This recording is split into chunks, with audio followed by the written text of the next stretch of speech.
at Pacific House, over the 35 years, for the last 9 consecutive years, Pacific House is a 4-star rated agency through Charity Navigator.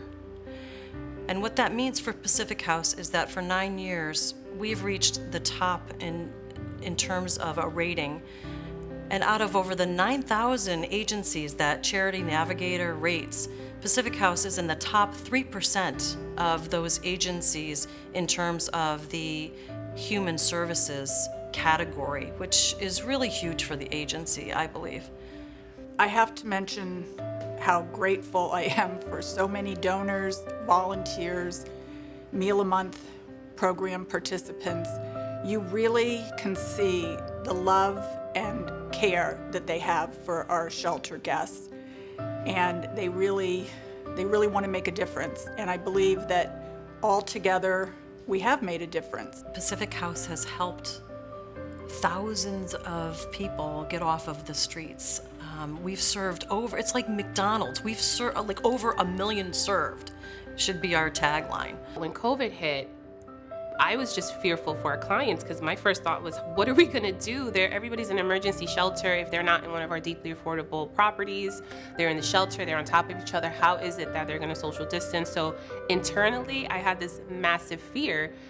However, seeing the way the team handled it, the way Rafael Pagan, the executive director, handled it was amazing. One of the first things we did, we brought to the board of directors the need where we felt strongly that we wanted to relocate our delivery of service from the emergency shelter to hotels. And partly what that would do would allow us to be able to provide a much more a better environment to be able to meet a lot of the criteria that were required of us at the time with COVID-19 and social distancing and keeping everyone safe. Fortunately, the board of directors supported our efforts, and we were one of the first agencies to be able to immediately start moving people to 2 different hotels. It was about getting our clients where they needed to be safely and not worrying about, well, are we going to be able to pay for it? And it was just about get them there, and we'll figure out the funding, and we'll figure out what needs to happen next. Something else that I realized that Pacific House did before any other organization did was immediately move our clients into 2 hotels to accomplish the social distancing. They right away said we were working from home if you weren't essentials. And keep in mind that when you're working in an organization that deals with people in the streets, we have frontline workers. You know, Leroy Jordan, he's fantastic. He will go out there. He was out in the streets and in the trains all the time during the tippy height of Corona. It's a certain way that you got to approach and identify that, listen, we all is living under the same thing. Here's a mask, put this mask on.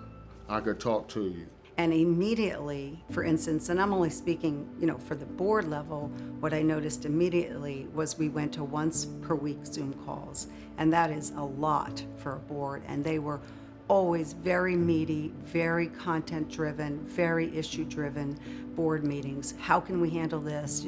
Do we have PPE? Do we have thermometers? Can we get a doctor in to check on them?